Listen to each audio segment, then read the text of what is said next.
When the Columbine school massacre occurred, I was in high school in the Baltimore area. It's something else to have lived through what was at the time the worst high school shooting in the country while in high school. The country was tense and the topic came up in classes. I remember a student remarking on something he heard on the news.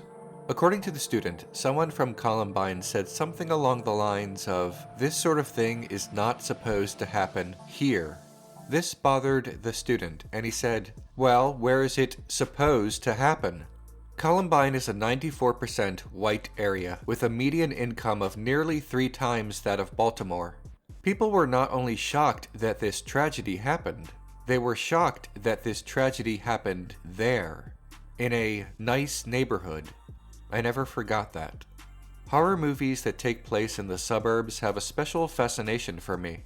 They make me think of why this setting was chosen, either consciously or subconsciously by the filmmakers. Gothic horror films take place in old castles with supernatural elements. Their horror comes from the unknown and the unfamiliar. Suburban horror films like slashers prey on the fears of suburban audiences. Their horror comes from the familiar. "This could happen to me," a white college student might say while watching Black Christmas. "I have friends like that," a teenage suburbanite might think while watching A Nightmare on Elm Street. But the suburbs conjure up fears for those who don't live there. Fears or resentment of those privileged enough to have families who can afford to be homeowners. Homogenized, racially exclusive neighborhoods full of people who might be quick to call 911 for fear of a suspicious stranger who is really just, not Caucasian. Suburbanites hold a lot of power over those who don't live there, especially if those who don't live there need to drive through the suburbs or are visiting someone in the suburbs. But where do the suburbs come from, and how can they be a source of fear? Isn't living in the city far scarier?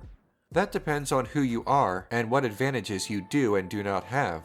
Before we jump into these movies, we need to contextualize why these movies work. A brief history is necessary.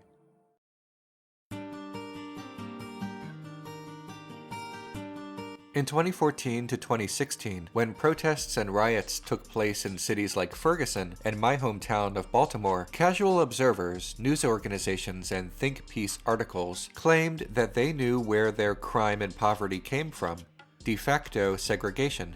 De facto segregation has various causes. When African Americans move into a place like Ferguson, a few racially prejudiced white families decide to leave. Real estate agents steer whites away from black neighborhoods and blacks away from white ones.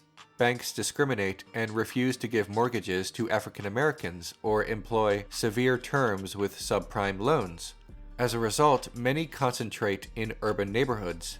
This has some truth, but the level of discrimination and segregation is significantly worse than the product of a few bad apples and private enterprise. It's institutional. Until the last quarter of the 20th century, racially explicit policies of federal, state, and local governments defined where whites and non-whites should live. Segregation through the creation of the suburbs and banishment of non-whites is more than de facto. It was de jure, meaning segregation that was created by law and public policy.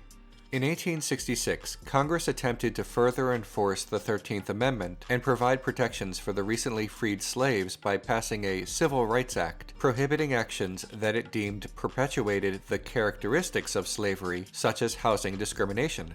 In 1883, however, the Supreme Court rejected this, claiming that while Section 2 of the 13th Amendment grants Congress the authority to abolish all vestiges and remnants of slavery and the appearance of second-class citizenry, refusing homes to African Americans, they said, had nothing to do with the attitudes that brought about slavery.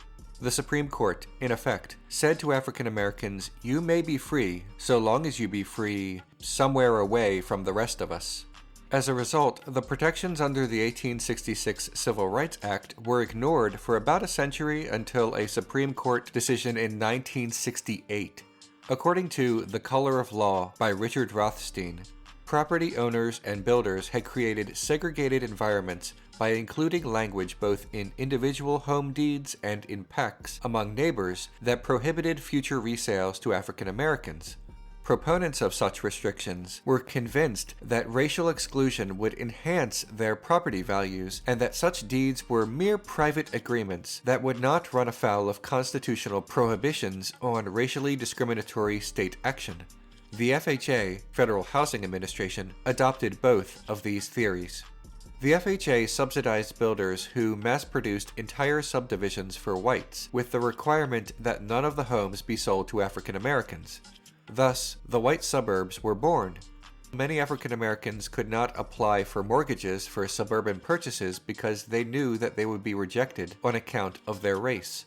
Even African American World War II veterans who were promised government-backed mortgages were not able to receive them. That was then, and this is now, and one might think that this is all an echo of the past, but the hard truth is that wealth is generational, and even if many African Americans today are not the descendants of slaves, most are the descendants of those who lived in America prior to 1968. African American wealth is about 5% of white wealth. Most middle-class families in America gain their wealth from the equity they have in their homes. African American families that were prohibited from buying homes in the suburbs in the 40s, 50s, and 60s by the FHA gained none of the equity appreciation that whites gained. The suburban development south of San Francisco, for example, sold those homes in the late 40s and 50s for about twice national median income. They were affordable to working-class families with an FHA or VA mortgage, which were denied to African Americans. Today, those homes sell for 6 to 8 times national median income.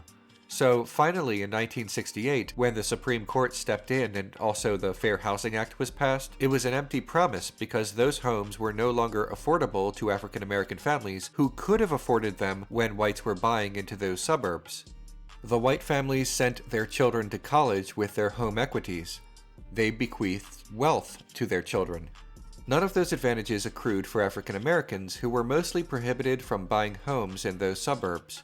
In short, the cozy, homogenized, seemingly safe white suburbs are the result of state-sanctioned racial policies, not just de facto segregation due to some bad actors, and the effects are still felt today.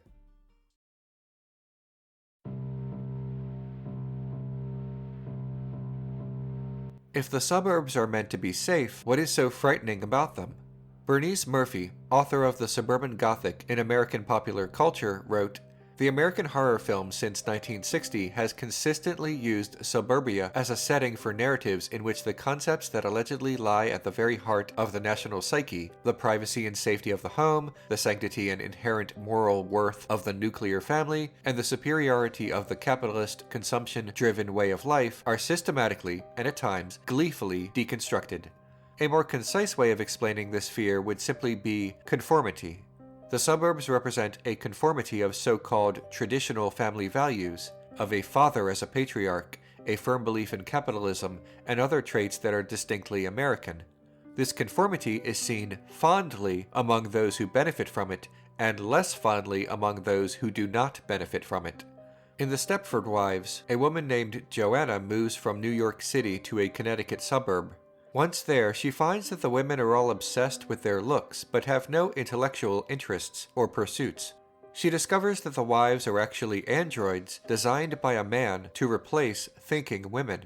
The Stepford Wives is horror and sci-fi and even fantasy, but the metaphor of people being automatons in the suburbs rings true to the audience. The thoughts and attitudes of suburban families are profoundly correlated with pressure to conform with social norms and nationalism. American children are taught social expectations and that individual virtue comes from conformity to the social mainstream and obedience to one's higher authorities. Suburbanites in the 50s, due to their wealth and position as consumers, were the first generation to be targeted by the big advertising companies. Because of this, many suburbanites wore the same styles and had similar tastes. This is playfully mocked in the 1978 film Dawn of the Dead, as the consumers are literally zombies infesting white suburban youth's favorite hangout, the mall. Conformity of thought can have deleterious effects on a community, as it creates an atmosphere that shuns outsiders and anything that upsets the appearance of social order, even if that social order does not take justice into account.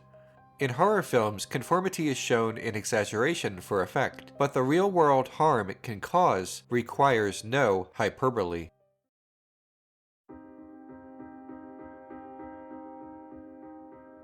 Horror movies that take place in the suburbs usually feature a white family comfortable in their safe and homogenized community, suddenly faced with an unexpected threat. If the threat comes from the suburb itself, their neighbors are usually unhelpful because they are so convinced that nothing bad can originate from said suburb, or if the threat only recently moved to the suburb but resembles that of the inhabitants, the threat is not seen as an outsider, and therefore not a threat at all. In Fright Night, the threat is a vampire, but he goes undetected as his appearance adds to the homogeneity of the community. He's one of us. In Poltergeist, Stephen, a realtor and father of the central family of the film, sells more houses than anyone else. Stephen and the rest of the Freeling family live in a suburban community called Cuesta Verde. Stephen learns later that it was built with no regard to the pre-existing cemetery. For their hubris and lack of care for what they were actually developing, the family suffers a haunting by spirits who are no longer at rest. Poltergeist parallels the dangers of America building these exclusive neighborhoods without any regard to the potential fallout and side effects. In the middle of the 20th century, black families in big cities knew how easily they could lose their homes. They struggled to make their inflated monthly payments. Husbands and wives both worked double shifts. They subdivided their apartments and crammed in extra tenants. White people saw that their new black neighbors overcrowded and therefore neglected their properties. Due to African Americans' tenuous relationships with the banks, it was necessary, but white people didn't see it that way. Overcrowded neighborhoods meant overcrowded schools. Many schools responded by double shifting the students, half attending in the morning, half in the afternoon. Children were deprived of a full day of schooling and left to fend for themselves in the after-school hours. These conditions helped fuel the rise of gangs. In the end, whites fled these neighborhoods, but black families did not have the option of leaving a declining neighborhood, which was declining due to a reaction to the policies that the government itself created. Whites could run for the suburbs. Blacks had to stay. This furthered a situation in which the suburbs were home to those with means, and cities were home to those without means, the poor. By leaving with all the wealth, white suburbanites created an incubator for crime in the cities. Poverty leads to having greater needs, and greater needs lead to crime. The government rigged the game and then blamed those who lost. It's the oldest trick in the book. For those living in the suburbs, one of their concerns is that of encroaching influence and invasion of those outside their allegedly peaceful towns, not realizing that the poverty and subsequent crime of the cities is a result of the same government that mandated racially segregated suburban communities and the same people who fled the cities in the first place. We see a good example of this in the 1978 horror classic Halloween. Michael Myers has escaped during a prisoner transfer and has come to the quiet suburb of Haddonfield, Illinois. Michael's rampage against the citizens is explained by Dr. Loomis as evil. The film does not attempt to explain Michael's crimes as products of environment. He's a force, a shape. That is how suburban families see any encroaching outsiders or encroaching crime in their quiet lives. There is no sense of understanding, no attempt to contextualize crime. It simply is and must be defeated, violently if necessary. However, Michael Myers, much like crime in the cities, has his origins in the suburbs. He was born there. The genesis of all this madness started there, seemingly innocently, a child wearing a clown costume on Halloween. Suburbia is apparently in decline of late.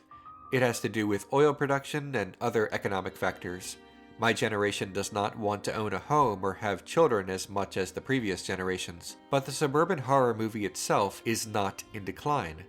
A new Halloween was just released, and it's a big hit. It's not a hit with people my age because we see ourselves as the victims, though. If you're part of white suburbia, you feel identification, but if you're not, watching the new Halloween feels more like voyeurism.